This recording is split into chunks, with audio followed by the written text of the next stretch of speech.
Assalamualaikum warahmatullahi wabarakatuh. Anak-anak kelas 5 MI Ilham 2. Sebelum belajar jangan lupa untuk baca basmalah terlebih dahulu ya. Bismillahirrahmanirrahim. Oke anak-anak, hari ini kita akan belajar tentang tema 2 udara bersih bagi kesehatan, subtema 1 cara tubuh mengolah udara bersih muatan IPA. Nah anak-anak, kita akan belajar tentang sistem pernapasan pada hewan, dan yang pertama akan kita bahas adalah tentang sistem pernapasan pada cacing tanah.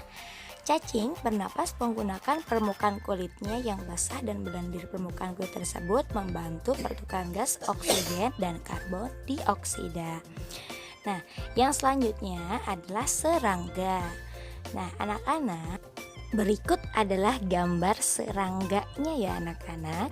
Nah, alat pernapasan serangga berupa trakea, yaitu sistem tabung yang memiliki banyak percabangan di dalam tubuh. Percabangan trakea disebut trakeola. Trakea mengedarkan oksigen langsung ke semua sel tubuh dan organ, serta menyerap karbon dioksida dari semua sel tubuh untuk diedarkan. Yang selanjutnya anak-anak adalah pernapasan ikan. Nah, ikan bernapas menggunakan insang. Insang berbentuk lembaran-lembaran tipis. Air yang mengandung oksigen akan masuk melalui mulut ikan. Lalu mulut ikan tertutup dan air akan mengalir ke bagian insang yang terbuka dan terjadilah pertukaran oksigen dengan karbon dioksida. Nah, itu dia sistem pernapasan pada ikan, atau ikan ini merupakan salah satu jenis hewan Pisces. Selanjutnya adalah amfibi atau katak. Nah, amfibi merupakan hewan yang memiliki 2 tahap hidup, di air kemudian di darat. Saat di air dalam fase berudu, amfibi bernapas menggunakan insang. Saat di darat, amfibi bernapas dengan paru-paru dan kulit. Amfibi memiliki kulit yang selalu lembab dan basah untuk membantu pertukaran oksigen dan karbon dioksida. Yang selanjutnya adalah reptilia. Nah, reptilia bernapas menggunakan paru-paru. Oksigen masuk melalui hidung ke tenggorokan lalu ke paru-paru. Karbon dioksida pun dibuang melalui jalur yang sama.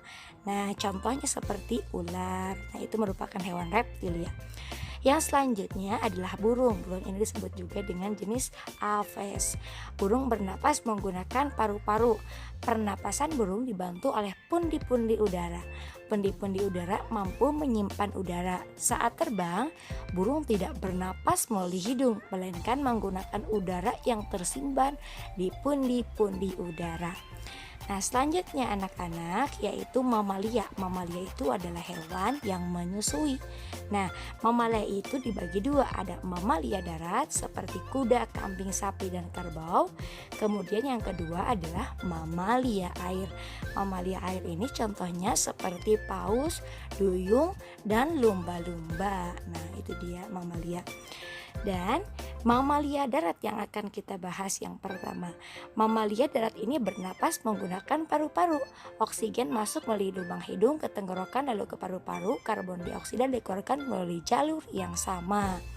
Nah, selanjutnya adalah lumba-lumba. Lumba-lumba ini adalah jenis mamalia air.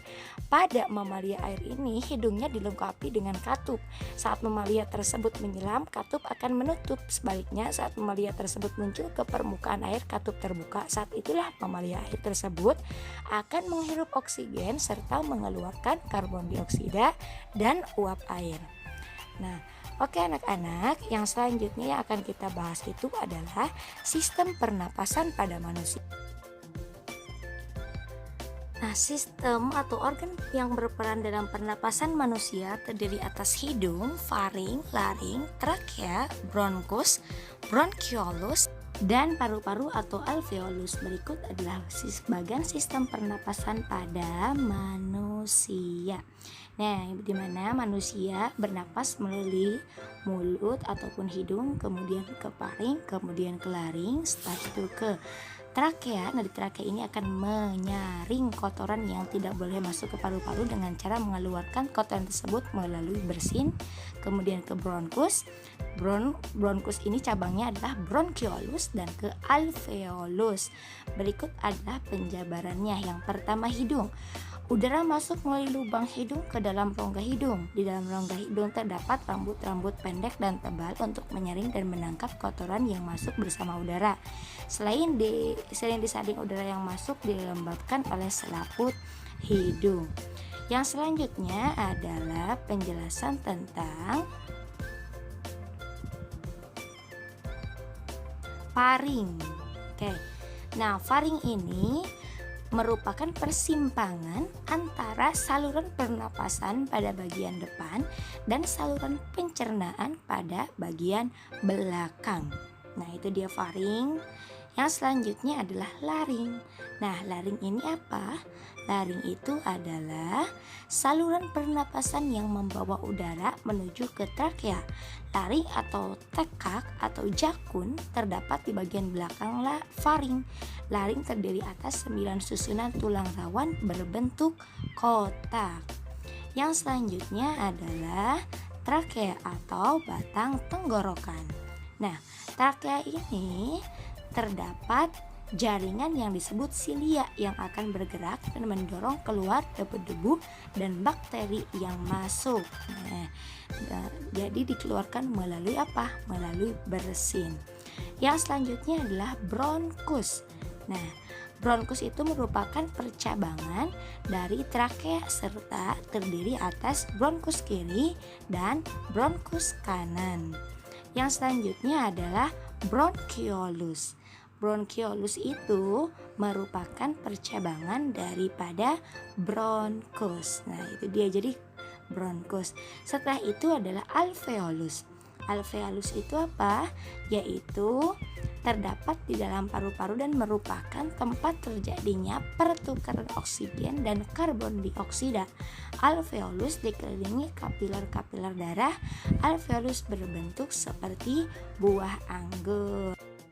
Nah, itu dia anak-anak pembahasan IPA kali ini tentang sistem pernapasan pada hewan ataupun manusia.